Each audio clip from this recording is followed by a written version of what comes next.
Right then, today we've got some more deliveries. We've got a CEX haul, but not my CEX haul, Neve's CEX haul, because yesterday when she was out wherever her work office was, I lose track of these things, she went to a CEX there with a list of Blu-rays that I needed, and she managed to find some. So let's go open up the box from today, and then I'll show you what she got. Does anyone else think that these like really rigid square boxes that people use to send stuff out are some of the best ways to send games? I don't know, I feel like they're just very, very secure. Okay, so don't really ever know where to begin with opening them is the one problem. So usually just force my way in with a blade. Take the 13-year-old approach. It's okay. I was a goth. Was. Anyone who saw my Spotify rap the other day is like, you still are. You're not wrong. Linkin Park, 3 Days Grace, Breaking Benjamin, Evanescence. You know, this is not going well. Cut away from you, not towards you. Learn your lesson. I think I'm in. We're in. That was way harder than it should have been.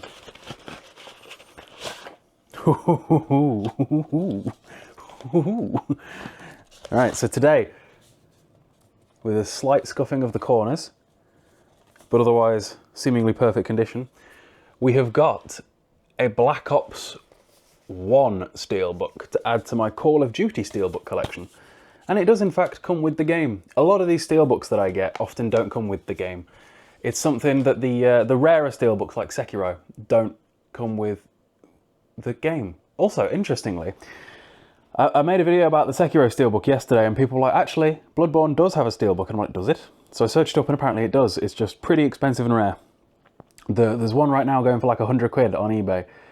So at some point we'll get that. And apparently Demon's Souls has one too. I've yet to do that Google, but I would imagine they're probably right. Which then leaves just Dark Souls 1 as being the only one without a Steelbook, which that's frustrating. But anyway, let's go put these next to the others. I should have one more coming, but whether or not I get that today is up for debate because of the time. So, a couple of weeks ago, a follower gifted me Modern Warfare 3's Steelbook and Black Ops 2's Steelbook. These are all very nice. This is sort of, hang on, let me just angle it down. This is sort of my era of Call of Duty. World at War was my first online shooter, and then I absolutely sweated from Modern Warfare 2 until about Ghosts, and then a bit of Advanced Warfare, and that was when I pretty much completely stopped. So, the Steelbooks that I'm interested in is Call of Duty 4 through, say, Ghosts, I would say. I know that the majority of them do have Steelbooks, because, although I do think, I don't know if Call of Duty 4 has one, but Call of Duty World at War does, and I'm pretty sure it's one of the PlayStation 3 era Steelbooks where it's just kind of like this one, where it's the regular front cover of the game with the silver PlayStation across the top and the PlayStation down the side. So it's not too special, the World at War one, but I'm still going to look for it because it would be cool to have. But yeah, that is that's my latest Steelbook. Now then, let's go through Neve's CEX haul, which, you know, of course that she got a paper bag. She despises the big red bags, you know, the 20p ones, because we have too many of them in the house. I don't remember what I asked her to try to find, or what she successfully told me she got. So this is as much a surprise for you as it is for me. Okay, so we have 4 Steelies by the look of things. We'll start off with Mockingjay Part 2, which please be the right one. Yeah, cool. So we needed Part 2. We also need Hunger Games 1. You know, you'd think that Hunger Games 1 being the first in the series would be incredibly easy to find on Blu-ray, but apparently not. Or at least, I did find it once, but it was in a red case, and I'm not putting a red case in these. I would rather throw myself off something tall. That's the second one of those references in as many minutes. Anyway, next up we've got Paranormal Activity 2, which, if we, again, go over to my collection, has been incredibly difficult to find. These I already had. For some reason, when I was collecting these, I think they must have just been really cheap. Because, like, look how old these stickers are. They've almost completely rubbed off. It was 50p. So, yep, 50p. 50p. £2.50. So for a couple of quid, I got all the Paranormal Activities on Blu-ray, except for Paranormal Activity 2. And I think, to be fair, it was the other day that I got Paranormal Activity 1. But now, assuming that the Ghost Dimension is the last one, I think it is, I need to Google that, we will now have them all, now that we've got Paranormal Activity 2. After that, we got Insidious 1, which I really hope we didn't already have. Well, there's It, and that's horror. So I'm going to presume we didn't. Which It is that? Is that... That's the remake It. So apparently I didn't actually own the original It until yesterday. That's cool. But I don't see Insidious up there. Wait. No, I do. Insidious 1, 2, and 3. So yeah, that needs to come out, and I need to get the other two. I already got 2 over there, and I'm pretty sure that I saw 3 in my local CEX yesterday. I nearly picked that up and didn't. So next time I go in there, I'll pull that trigger. And finally, 300, because this era of stuff, the Spartacus Stars TV show 300 and all of that sort of thing is fantastic. It just is. Alright, so I desperately... Why is it out of focus? Hello? Hello? Focus. Hang on. As I was saying, I desperately need to get some food in me because it's 2 p.m. I got up at like 1 today. I finally managed to catch up on the sleep that I keep losing because of Ruby's phantom pregnancy and neighbours' dogs. I finally managed to actually, sleep a full amount because for the last week I've been sleeping 4 hours at a time. It's not been great, which has obviously affected gym stuff. I'm quite excited for today's gym session because it will be the first gym session in a while where I'll have slept as much as I should have done and therefore should be actually capable of progressing, provided I can get my food in. Which, being as I've got just under 7 hours till I go to the gym and at least 2,500 calories to put in me between now and then, I need to get a move on with that. Because I eat 3,000 calories a day-ish, like 2, and tomorrow we're going to a buffet again, so that'll be dead easy. But yeah, we're getting up late. Obviously I've missed meals. And we don't have any potato, which is a real problem. We've run out of potato, and we probably should have got some yesterday on our travels. It's not good. While we're down here, let's do day 12 of the My Protein Advent Calendar. Once again, guys, if you've been watching me open this Advent Calendar every day, I'd be willing to bet, and I'd be very surprised if, come January, this doesn't enter clearance. My Protein has a clearance page where generally it's stuff that's starting to go out of date or products that are seasonal that they've just got excess stock of and they get massively reduced. Be willing to bet you that come January, any excess stock of these Advent calendars, because obviously an Advent calendar is about as seasonal as you can get, probably going to get very cheap. So the Advent calendar is probably the best... Great. Hang on. Advent calendar is probably the best way that you can test out all the different things without committing to any one product, because obviously it's like 20 odd different products. Let's see what we got today in box number 12, shall we? Which, interestingly, tomorrow, it's Friday the 13th.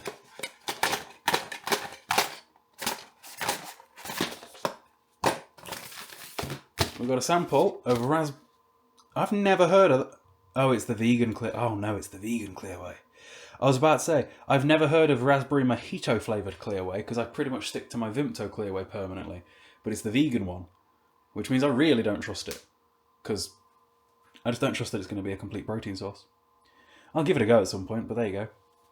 I tell you what I will have, though, while I see tractors go the wrong way round roundabouts, is yesterday or the day before there was a peanut pretzel flavoured layered bar in one of those days. So I'm going to find that out and have that with a ham sandwich.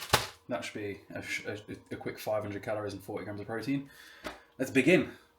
I really can't believe that I'm using the Sidemen's barbecue sauce, but it was on clearance at Tesco for like 20p. Whose code? Whose code? My code. If you like peanut butter, this peanut pretzel layered bar is ideal, because like half of it is peanut butter, look. So I'm back looking at Steelbooks, and apparently Dark Souls 1 does have a Steelbook version on PlayStation 3. The Dark Souls 1 Prepare to Die Edition Zavvi exclusive limited edition Steelbook. That is interesting. Very interesting. Problem is, assuming that this is it, it looks very expensive, and I can't find any listings of it bloody anywhere. $350 here. It is beautiful. Like, I need to find that. I need to find that at some point. That's going to be a grail item for me, I reckon. Just another Dark Souls. Fantastic. Okay, we'll work on that. Keep an eye out. Good morning, Ruby. Have you decided to grace us with your presence? Have you decided to get out of bed? It's only 3 o'clock. Sleepy dog has returned. You've got a lot of sleep to catch up on too, to be fair, haven't you, Rubes? Are you coming for a cuddle? Are you coming for a cuddle? Hello. How are you? You're still tired? How are you still so tired? I suppose none of us have had much sleep recently, eh? Little silly sausage. Climbs out of one bed into what she perceives as another. Thanks. She gives kisses. Watch. Kisses. Ruby. Oi. Good girl. Good girl. How's your belly? Let's get in there. Let's get in there.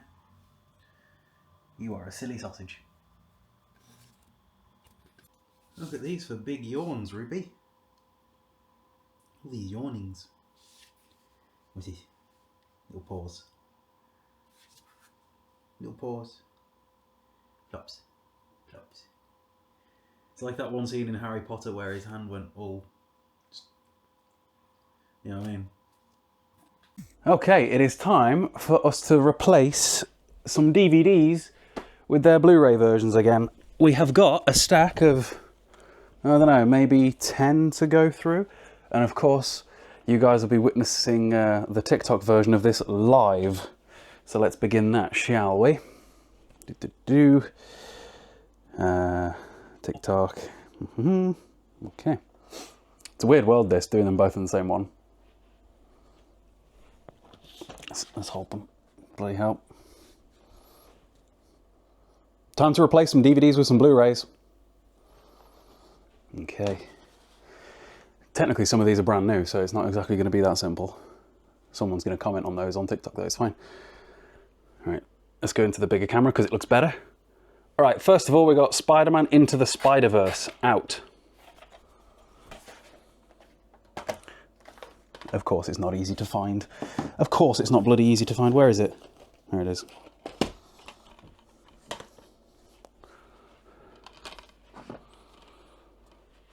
And then we got Spider-Man Into the Spider-Verse in.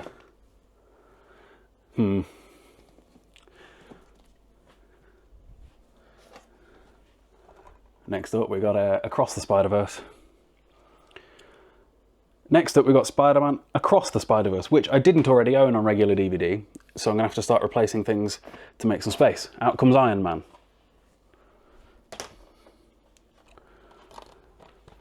Move them across, make the space. In goes Across the Spider-Verse. Level that out. It. Where's It? Next up is It. Where you at, It? No, seriously, where is It? It's horror, so it's going to be up here. You would have thought it was going to be up there. Where is it? Literally. You know, I really should have just put these in alphabetical order rather than it being by genre. It would have been way easier. Next up, out comes It. And in goes It. 2012 is a film I don't even own on Blu-ray yet, so I'm gonna have to figure that one out. I know what can come out. I've got a receipt stuck to my foot. There we go. That would have been funny on TikTok, wouldn't it? Next up, out comes possibly the worst film I've ever seen in my life, The Apparition. Then shift everything over. Come on. So that in goes 2012. What's next? Drag Me to... Next up is Drag Me to Hell. Out comes Drag Me to Hell.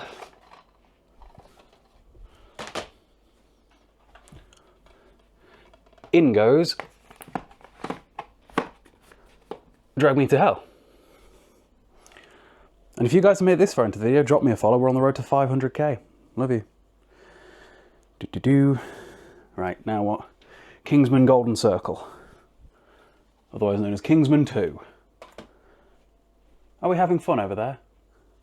Hope you guys enjoy just tagging along through my day, because I see that as what these videos kind of are. I'd probably be speaking to myself if I wasn't recording anyway, so, you know, I might as well. I got Kingsman 1 the other day, and I'm looking for that. Surely I've already put that in. You would have thought, wouldn't you? I'm like scrolling through them with my eyes, looking for Blu-rays, to attempt to find Kingsman 1, and I don't really feel like I'm winning right now. Why is this so difficult sometimes? No, for real, why can't I find Kingsman? I literally bought Kingsman 1 on Blu-ray the other day. Oh, this is annoying. And it does keep happening. Once again, probably should just have gone regular. Alphabetical order, shouldn't I? Well, there's K, but that's in family. No, it's not, because that's in Arnold films, and Arnold films have took precedence there, so that's still not accurate. Aha! Found it. Found it. Out comes Kingsman 2. In goes Kingsman 2. And I shan't be getting The King's Man, for anybody wondering. Mockingjay Part 2. Yeah. Next up. Out comes Mockingjay Part 2.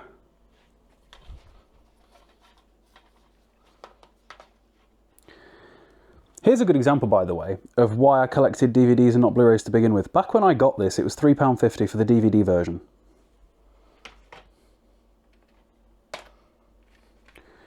Fast forward like 5-6 years or whatever, now Blu-rays are cheaper than the DVDs used to be.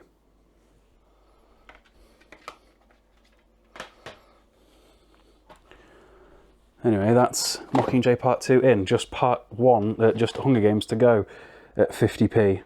Harder to find the Blu-ray version of that than you'd think. Next up, Paranormal Activity 2 out. That was 50p.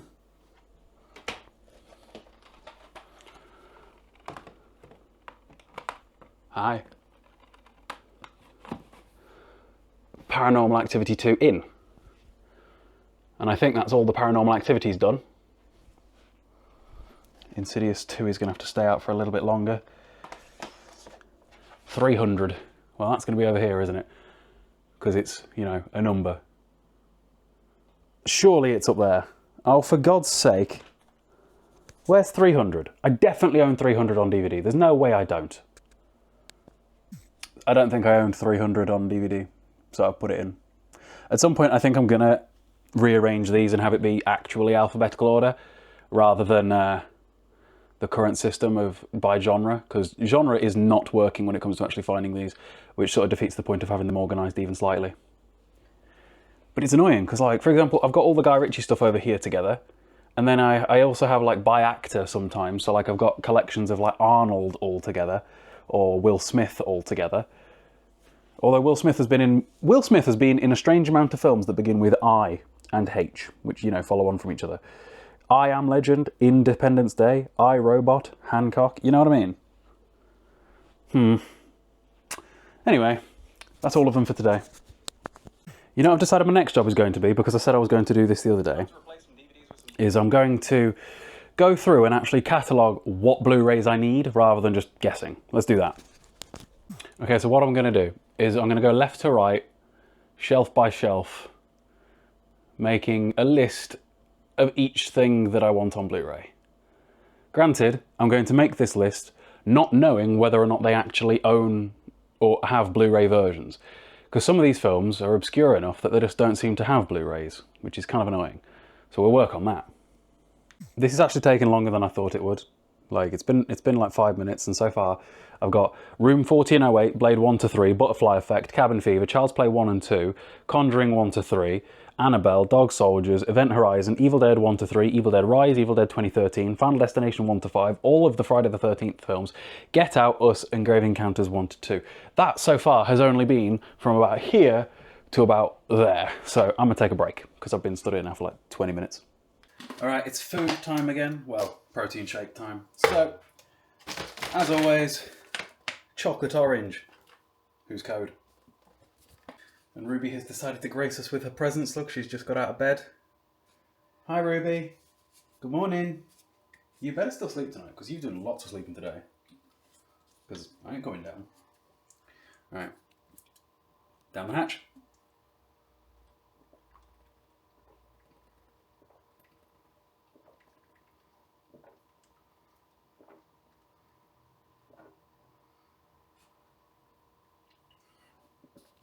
And then as a snack, a chocolate chip brioche roll, because with me aiming to get over 300 grams of carbs in every day, these have been pretty helpful for that. Would you like belly rubs? Is that what you want? Belly rubs? Yeah. You silly sausage. You silly sausage. Easy. What are you doing? Hello? Hello? What are you doing? What are you doing? What are you doing? Are you climbing? Don't tread directly on a ball, that would hurt. Ruby, it's time for both of our dinners. Let's go. Come on.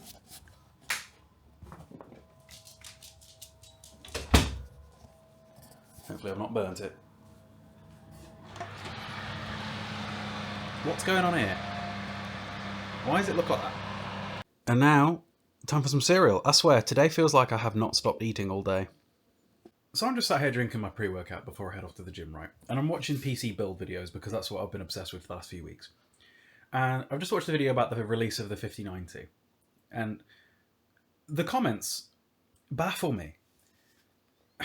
The comments on this guy's got hundreds of thousands of subscribers, right? Hundreds. With millions of views. So he is objectively, regardless of what you think of the fella, successful at what he does. The comments are saying, oh, you'd get more subs if you didn't title videos like this. You'd do this if this happened. It's like, no. You don't get to tell him what to do because he's done it. Simple. Simple as.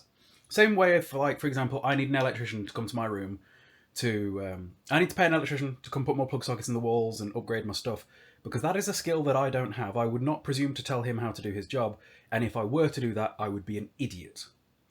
And yet there are people telling this guy how to do his jobs, how to title his videos, and how it would make... And I just can't understand how anyone would be that thick. I don't know. There is a phrase, and it's success leaves clues. And any time I've wanted to be good at anything ever, I've looked at the people who've already done what I want to achieve. There's another phrase, don't take criticism from somebody who you wouldn't swap places with. So along a similar note, when you want to achieve something, you look at the people who've already achieved it, and what are the commonalities amongst all of the people that did that? You know, the success of those people will leave clues as to how to tread that path yourself. Always. And in most things in life, people accept that. For example, in a regular career path where you work your way up through various job titles and job roles and your increase in salary as you get older, people accept that if you want to get to tier 1 of salary band A or whatever, that you have to go through tiers 2, 3, 4, 5 and 6 and start at like tier 10 or whatever. And they go, yeah, that makes sense. You look at the guy that's at tier 1 and you go, he had to work through all the other tiers to get there, so I have to do the same. So I don't understand why in so many self-employed roles people look at it and try and assume that it works differently. Whether it be content creation, whether it be tradey things. Because I see the same thing in tradie world. I follow a lot of tradies because, again, I'm always interested in things that I'm not good at. And most of the trades I'm awful at. So I appreciate when somebody's really cool. Like I look at like woodworking people or like blacksmiths and things like that because I think it's awesome. And I'll see comments of people telling them that they've done something wrong and how to do it. And it's like, you're not in a position to speak on that topic because clearly you don't know and he does. So why are you telling him what to do? I don't get it. I just don't get it. It's time for the gym. Be back later. I'm home. Today, I saw, you see some weird things in a pure gym. Just by nature of being in a pure gym, you'll see weird things. But there was a bloke walking around with a family-sized bag of Doritos, eating them between sets. And the way he was putting plates onto the bar hurt my feelings. He put on the 2.5s, then he put on 20s, and then 5s. What do you mean? No, don't do that, it hurts my feelings. And with a puffer jacket and cargo shorts on as well. But each to their own, I suppose. I had a good session. Benched 125 for 3, which is an all-time PR. Never lifted that much weight, let alone for 3 reps. And then I tried, because again I was feeling strong, putting 5 plates on the incline press, which is the max amount of weight you can put on it, with 20s anyway. Got 2 reps, which not enough, but good start. It means that the next time I do it will be easy.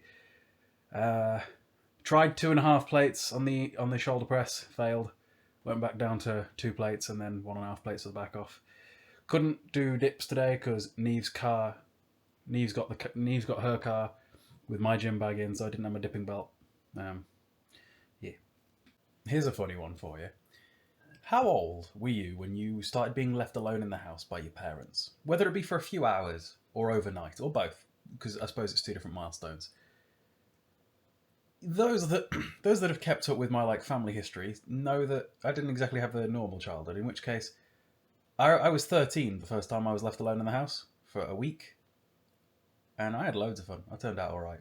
But today, because Neve's brother is 13, I think, and she's had to go over to look after him all day, pick him up from school, and then make sure that he doesn't, burn the house down, and make sure that he survives the night. But it's my mother would have left me alone overnight and just been like, yeah, you'll be fine. Because what are 13-year-olds doing these days? They just sit on the phones anyway. You might be watching this video. Hello if you are. I always say to Neve, I was like, I was left alone when I was younger and I turned out just fine. And they were like, yeah, that was neglect though. And I was like, yeah, but I'm still fine. It defeats the point.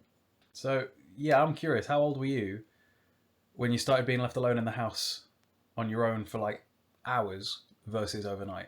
For hours, I was 6. I used to love it. I used to sit there and watch CBBC all day, or Boomerang. Take your pick. Both of them. Boomerang most of the time because I loved Scooby-Doo. But my mother was a carer, so she'd just do her rounds. If I was to speak to her tomorrow, guarantee it, right? The next time I see my mother, I'll bring it up. I know exactly what her answer will be. She'd be like, oh, I was never very far away. I was only up the streets, because carers. Guarantee she'll say that, because she's got it all rehearsed. She's got all of her little defences rehearsed. She's like, if the bailiffs come round, do not answer the door. If somebody else comes round, you say this. And I'm like, okay. Anyone from council estates will know exactly what I mean. Christ, life changed. But yeah, I think that's it for today. I feel like today's been a bit of a boring one for you guys. I don't feel like I've had much to show you besides that one Steelbook. I should have another Steelbook coming tomorrow, and I did spend a decent chunk of money today on another Steelbook, so that's going to be a very cool one when that arrives. And I'm waiting on emails from certain rather large businesses too, which I can't talk about too much right now, but if things can occur, cool things will occur. But yeah, love you. Subscribe. See you later.